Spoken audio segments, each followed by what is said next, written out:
All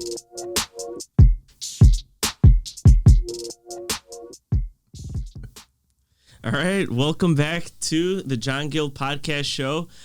We're super excited to have on today Anthony Long. He's a real estate investor, wine enthusiast, and part-time athletic coach. I'll say, no, just kidding. We both train at the same facility there with Ellie. But before we begin, I want to go ahead and quickly shout out our partner, Element Studios. That's EL3MENT Studios. Go ahead and check them out at their Instagram, their Facebook, and on their website. Again, that's EL3MENTstudios.com. Go ahead and check them out. Anthony, how are you? Very good. How are you? I'm doing great. Thanks so much for coming on the show today. You're most welcome. Thank you so much for having me. Yeah. I was super excited. In fact, we were training. We have a mutual trainer, Ellie LaFour, who's actually in the studio today. He's the best. Yeah, he's the best. So, we were talking, and I said, you know what? We were talking real estate, and I said, you know what? We got to get you on this program because you have an amazing story, and not just that, but just your entrepreneurial spirit is something that I think has to be shared with a lot of people. So, without further ado, why don't you go ahead and introduce yourself to the audience, a little bit about yourself, your background. We can begin there. Okay.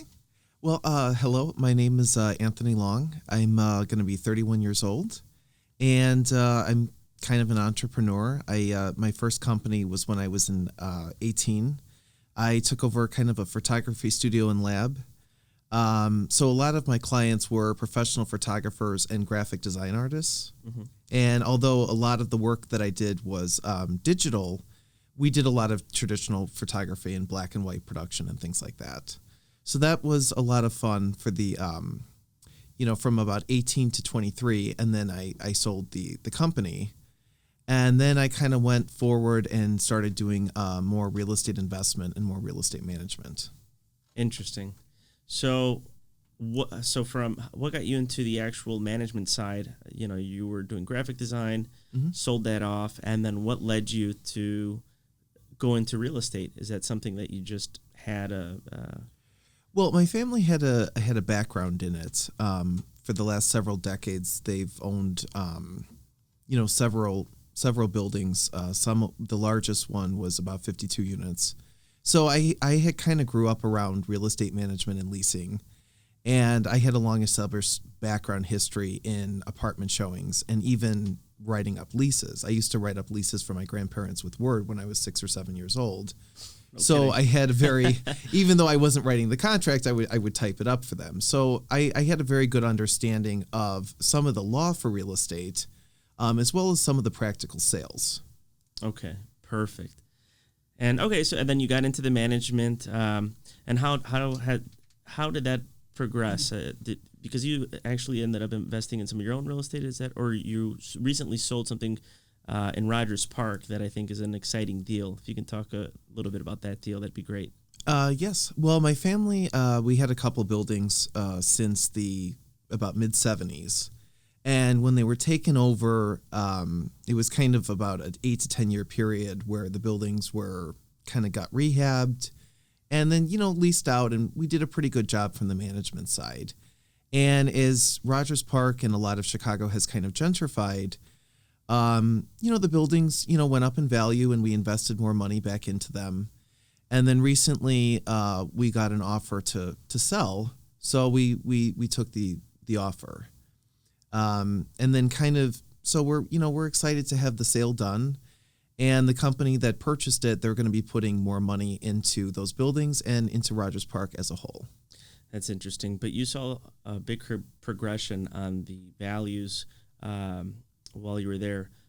I think you mentioned that it sold for about 10 to 12 times the rents approximately were industry average. I mean, you're talking, it's a lot lower than that. So that was a very successful, without going into too much details, right. But that was a pretty successful sale. What would you say attributed to that high price? Just the market? Well, I think part of it is that the buildings were in very good shape. The other piece of the puzzle is that we kept the rents very competitive. They were about, if not slightly under market value. And because the places were, very nice and well kept, we always kept almost all 150 units occupied at all times. So I think when the other company purchased it, they're going to be slightly raising the rents to a more updated market value. And I think that's what contributed to about the 12 times earnings. Understood. And let's go a little bit into detail about the management company itself. One of the things that I see as the biggest problem with most real estate investors is the management. And they fail to comprehend just how difficult it is to really manage first people. It's a people business. And the accounting, the bookkeeping, the handling the vendors. Let's go into what program did you guys use to manage properties? Do you like Yardi? Is it a Buildium? Anything specific that kind of helped you with the management? No, we weren't super high tech. Okay. So a lot of our accounting was kind of done the traditional old fashioned way. Okay. And you know what? A lot of our vendors, we developed a lot of great relationships from the start of it on with different leasing brokerages that passed from one generation to the next. And I think because of those relationships over the decades, it kind of led us to be more successful and also be more cutting edge in keeping our costs more manageable. That's amazing you mentioned that, because actually, if you think about it, most people think, that you're going to have the latest technology, the latest management software. But here you have over, X amount of units, 100 units total, right?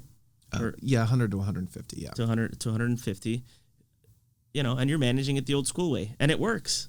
So it's not always going to be, hey, let's pay $5,000, $10,000 for the latest, program out there. I mean, you can still be very profitable, very successful, and just using just the basic methods, which is great. Now, what about tenant complaints? How do you handle the vendors and those sort of situations? Well, you know what? I think most of the tenant complaints, in most cases, they were very reasonable, small things. And what we really tried to do is that as soon as a complaint would come up, we would address it as quickly as possible. And I think because the tenants saw that we were keeping fair competitive rates, and because we were so proactive with repairs upon request, we had a lot of positive reviews, a lot of positive social media, and all of that not only helped reinforce our positive interactions with our tenants, but that also helped continuously fill our vacant units. Oh, interesting. So a lot of the social media helped as well, though. Yes. For that. Okay. What sort of platforms were you using? Mainly Yelp. Yelp. Okay. Mm-hmm. Interesting. Huh. That is amazing. So is the real estate something that you're going to continue to carry on? You're going to, now that you've sold that amazing deal? I mean, yeah. What's the plan? Yes, it is. A few years ago, as you know, my brother and I, we got a 3-flat in kind of just between Logan Square and Avondale on Milwaukee. So that building was a great building. It required a little bit of work, but it's really been a great endeavor. And after that, I was kind of hungry to do more investment and more development. Mm-hmm. So I've recently, just on Monday, I had a closing of a property in Streeterville. Oh, congrats. Thank you. Well, let's talk about that deal a little bit. Let's dissect it. How did you find it? How did you finance it? Let's from A to Z. Okay. Well, I had been in the building before a few years ago visiting some friends, and I really was very impressed with it. The building is right on Ontario and State. Great address. Yeah, so it's a great location. It's a great building. They have a lot of wonderful facilities. In the summertime, they have a pool where they have a rooftop deck. So I was always very impressed with the building. And when the sale was going through for the buildings in Rogers Park, I was thinking, wouldn't it be great to have something closer to downtown, especially something kind of in the middle of everything? And so when I contacted my realtor, we went and looked at a few places downtown, and I remembered that building. So I had the realtor pull up listings that were for sale, and we went to look at everything all in one day. And there was one unit that, it was overall, it was in better shape than a lot of the other units. Everything was done. It was kind of turnkey. But the view was just unbelievable. And when you looked to see the view from the city, and then you look out the bedroom window and you can see the lake, and then the sun coming off the lake in the morning, I thought, well, this is something that would be great to close on and have as one of our pieces of our portfolio. That's amazing. And what about the financing? How did that play in? Do you have any specific lender that you went to that you can recommend? You know what? We were using some of the capital from. So it was a straight cash. Yeah, it was a cash transaction. Okay, well there it is. That's amazing. You're 31, and you've been able to do so much in that time frame, and it just goes to show you. I mean, just consistency and hard work that pays off, and from a graphic designer to going into management to then selling this amazing deal to now this deal in Streeterville, it just goes to show that when momentum starts to pick up and it snowballs, I mean, you can really have some great success in this industry. Well, I think so. And I think the biggest thing that when I look back on is that when you have a specific ambition, you should follow it. And sometimes people can be, especially if you're doing these things at a very young age, people can be a little discouraging or cautious. And I can understand being, cautious when you're younger. But I think the biggest thing is you have to kind of overcome all of those obstacles and kind of follow your own intuition. That's amazing. Having the mindset, which is what we talk a lot about here on the show, is just having the right mindset, not listening to anyone else. Did you ever look around at anyone else while you were doing this and say, you see all these different real estate guys selling, closing deals left and right. You sold at the right time. Was there ever a time that you thought to yourself, maybe I should be doing a little bit more deals. Maybe we should finally, maybe we should sell it today. Was there any sort of kind of doubts or, insecurities like while you were in this industry or while you were, hoping to sell this property? I mean, is this something that like a year? Oh, go ahead. Oh, no, it's fine.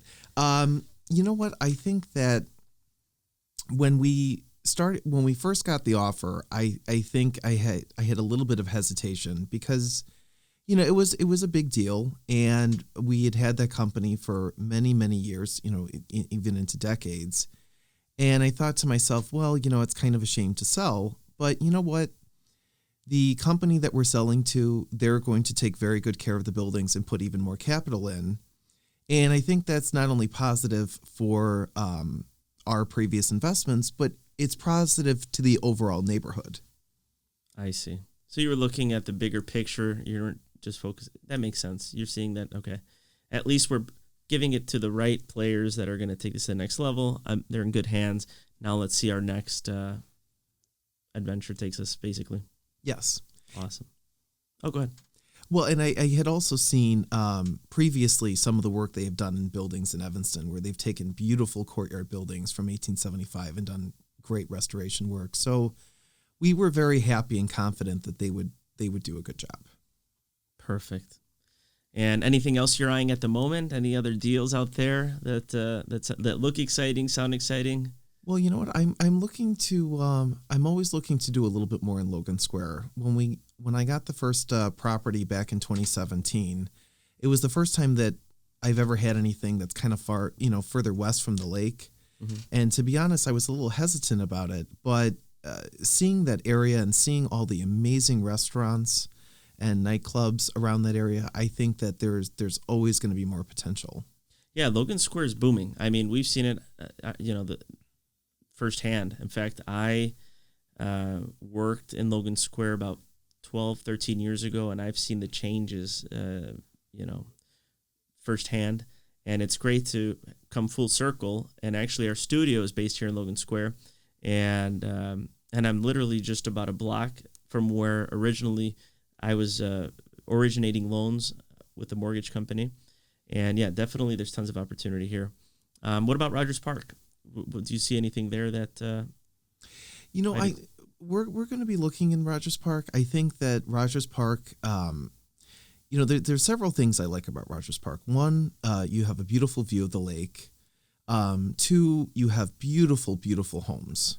I mean, there's a lot of great real estate stock, some of which is in need of updating, but there's a lot of great potential and inventory there. And then the last part is there's a lot of room for growth, especially anything that's directly along where the red line stops are. That's a great point. Public transportation is a big key component to when you're eyeing real estate. How do you underwrite a deal? Is there when you look at a deal, what makes it, besides the location, what else makes it attractive? Is there anything specific that you're looking at in the underwriting? Well, I think it's always good to have a strong cash flow. I think when you have a good cash flow yield, that's always a positive thing. I also think that, even if the property requires work, you have to look at if it has good bones. I was in a property just on Saturday where it was in Westtown, not too far from Augusta and Damon. Okay. And all the homes on the block were just beautiful. They were either completely restored or new construction. And I was with my realtor, and we were going through this larger property. But by the time we were done, we were thinking to ourselves, if you can't restore it, even with $200,000 or $300,000, it might be better just to kind of knock it down and start again. So those are always things that you have to kind of consider before the investment. And these are all long-term plays that you're trying to do, or is these are like fixing for this specific deal in Streeterville? What is your end goal there? Do you have an exit? Do you have like a... No, I think it would be more of like a long-term deal where you kind of just hold, you let it appreciate, you collect the rents, and you go from there. Interesting. I mean, and that makes a lot of sense. That's probably the best way to buy real estate. Thinking, okay, 10 years, 15, 20 years from now, we're going to have something that's been more than half paid off, or getting close to being paid off. Mm-hmm. The rents have increased over time. And the entire time you're taking the tax benefits, you're taking the depreciation. So you're a perfect example of someone who's not looking to do like a quick fix and flip, but you're a long-term investor. Well, and I found that as far as the rates of return for capital gain, that tends to always be the best. One thing that I would like, we've done, where you do short-term kind of investments and you do kind of a flip, you can always use that capital and that difference to reinvest in your long-term real estate holdings for upgrades. Interesting. Is that what you also did? Yes. Okay. So explain that a little bit in more detail. Well, in 2008, we bought a property that was distressed in a foreclosure, and we kind of fixed it up, and I think we held it till about 2011, 2012.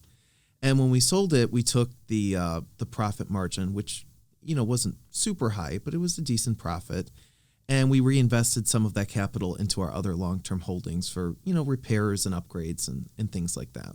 Okay, interesting. Which was great because you're also increasing the value there. So you're just building, and that it's snowballing that equity.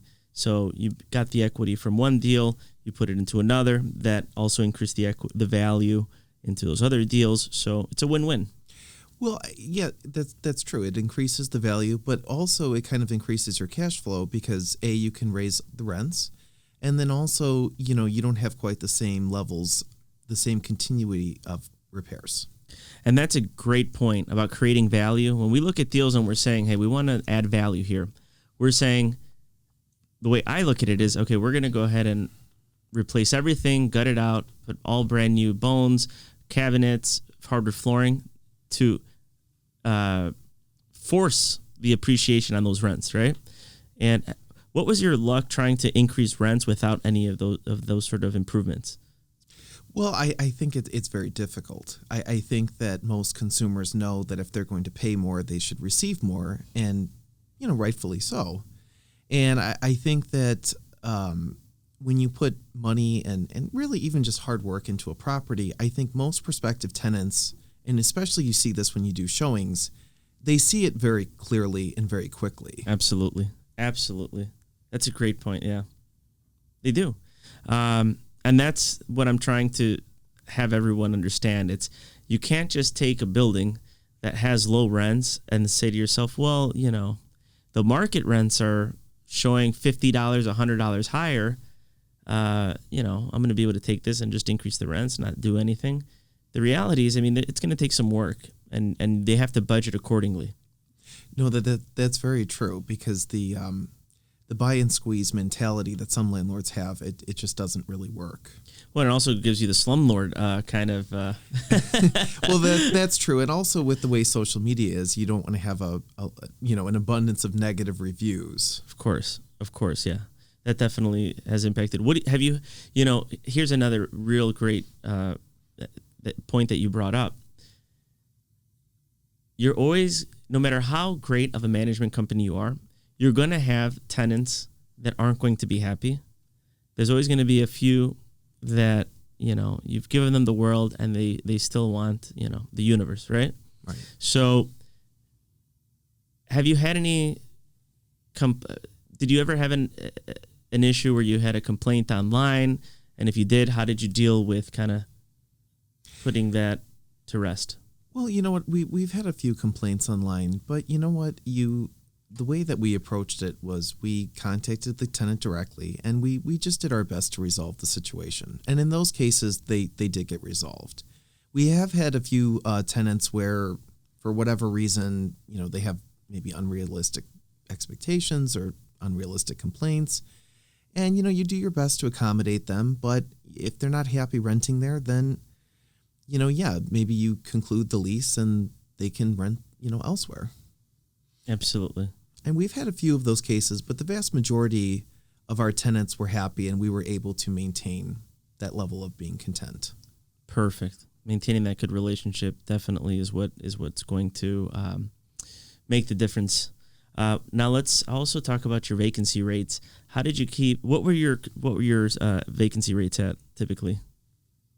Were you at 100% occupancy? Were you at Almost always between, let's say, 95 to 100% occupancy. Wow. Yes. Okay, so that's also a great indicator of just amazing management, because most aren't usually that high. So you were doing something good. You want to give some pointers to other management companies out there? Well, you know what? We just we tried to keep all the apartments up very well, and after every tenant would move out, we would do whatever work was needed, in addition to a fresh coat of paint. And I think because the units were very nice, they were very clean, and because we were very competitive with what we charged for rent, our tenants stayed for a long time, and you'd have a very high rate of renewal. And when you would promote these units, people would be very, very interested to take them because we were so competitive on price. Amazing. So competitive on price, just, it seems to me it's really common sense type things, but a lot of people don't act on common sense, as we know. But you're doing it all right. You're taking care of the issues right away. You're, having the right rental rates. You're doing the improvements, and that allows you to get the valuations in the end where you can have one of the highest sales price, for your unit, for your units in Rogers Park. And that was super impressive. That's why, like I said, when I heard that, I was like, okay, well, Anthony's, he's killing it. Well, and that's why we were able to get a good deal and, and have some accommodations made. So we were very happy with it. And I think the biggest takeaway from kind of creating, a management company is that, you can't have the buy and squeeze mentality. You have to reinvest into the buildings, and it is a very long-term process, but it leads to great yields. Perfect. Now, anyone looking to start a management company, what's the first step? Obviously, you're going to need the client, right? The units. But what would you recommend as the first step? Is it the accounting? I know that you were saying you do a lot of things old school, but there are other areas that you can shed some light on that that would provide a lot of value for anyone looking to start up these companies. What would you recommend? How do they start it off? What is the best thing? Setting up contracts with vendors, bookkeeping. I don't know if you can. Well, you know what? I think the first thing would be in a lot of, and I've done more than one industry of business, I think a very key element is sales. Oh, I think that if you really want to be good at running a management company and leasing, you have to be able to sell. And I think you can sell with, quality and price and all of those other aspects. But I think a very critical aspect is you have to be able to sell and you have to be able to close. interesting. Huh. That's amazing. Now, what about leasing? Did you ever cooperate with other brokers? I mean, was everything in-house? Because I know different management companies like to keep everything internal. How did you also handle that part? I know there was social media, but... You know what? We had a lot of different non-exclusive agreements with many different brokerages, from Chicago Apartment Finders to Apartment People to Apartment Home Seekers. So we had a lot of different leasing brokerages that we worked with for many, many years. And I think because of those relationships, we were very successful at keeping those very high rates of occupancy. Very interesting. Well, that's how it goes. That's exactly the way that you heard it here first. Anthony on his world premiere stage of no, thank you so much. I mean, the information you provided is just great. I think anyone looking to get into real estate knows that there's going to be, step one, know that there's going to be management, a management play. Of course. And if you're going to do management, you want to pick up on some of those sales, as you were saying, and then just from there, just creating the value through the renovations. Mm-hmm. Well, renovations, the tenant relationships, and as you said earlier, the relationships with vendors are always, that's critical.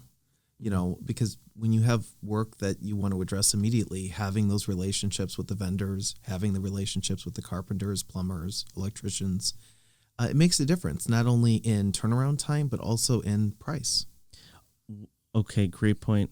What about, so to manage those amount of units, did you have one maintenance guy, like one full-time maintenance guy? Did you have two? Did you have someone, on the payroll? How did you handle that? We had a payroll of about 3 to 4 janitors full time. Oh, okay, interesting. Huh. Well, that's another key point. So about maybe one janitor per every 50 units seems like about right. Yep. Okay. You might want to pass along some of those numbers to me after the show, because I'm in need of we've got great guys, but we're always looking to build more of our base of vendors and the maintenance men too. So that's great. And I think that was something else that helped with the overall success, is to have workers that worked exclusively with us on our payroll. I think that was a huge help. Because it's just ease of accessibility. Absolutely. They can go there right on the spot. Hey, I've got an issue. My leaks, or my faucet's leaking. All right. Give your guy a call. He'll be out there at 11 o'clock and, almost midnight, and take care of it. And those are the sort of calls that we get, right? And this, yeah, it's true. It's either midnight or on Christmas Eve. So midnight why is that? It seems like every time, you're either on vacation or, it's always like, or Christmas on a holiday, that the worst things happen. That's when the things break and it's an emergency. But you know what? I do really believe that most tenants, when they have to make those kind of emergency calls at the worst possible time, they do appreciate and value that prompt response. Awesome. Well, thanks again. I really appreciate you for taking the time to be on the show today. Oh, you're most welcome. Thank you for having me. Any last words that you want to put out there, to any advice that you can give to anyone looking to get into real estate, or just any advice and all that you can give out? Well, I think that a big part of success in leasing and long-term real estate holding is time. I think letting areas develop and reinvesting your profits into the various properties for upgrades, I think that's a huge formula of long-term success. Perfect. That's awesome. I couldn't agree more. That's amazing. Well, thanks again. Thank you so much. And before we sign off, again, go ahead and check out our partner, Element Studios. That's EL3 MENT Studios.